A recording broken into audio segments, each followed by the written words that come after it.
us to remember that the Lord Jesus is with us. Because it's only when we see that He's with us that we can give our suffering to Him.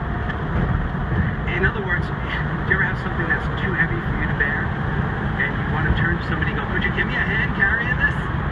Or could you take some things out of my hand? You're carrying all kinds of stuff, but somebody doesn't even want to hold the door for you. Like, could you take something out of my hand? Unless you know Jesus is with you, how else are you going to say, Jesus, can you take this out of my hand? I can't carry this.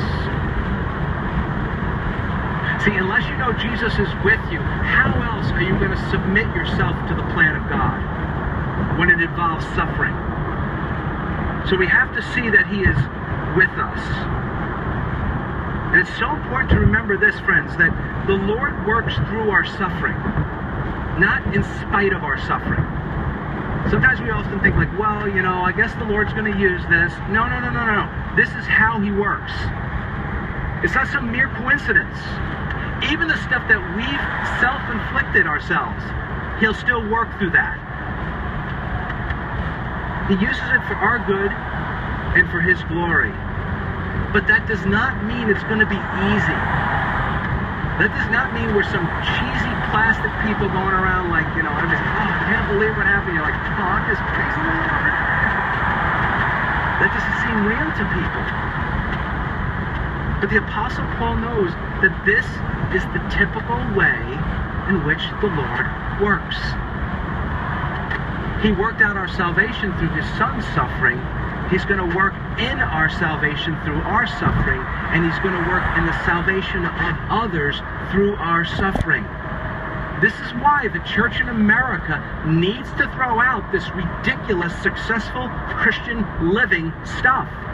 We need to throw it out. 4 weeks on this, 3 weeks on this, 2 weeks on that. It's a bunch of baloney. It's a bunch of baloney. I can't believe how heaven must be grieved with our full-service churches, treating people like consumers of religious goods and services, instead of people who are called together under the banner of a suffering servant on a cross crucified for us to take that message to a world that is hurting.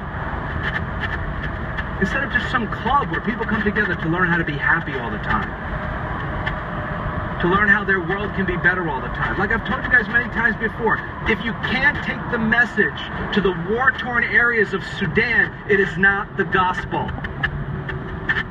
You want to know how you become rich in the war-torn areas of Sudan? All these guys talking about rich? You deal in illegal arms. You sell drugs.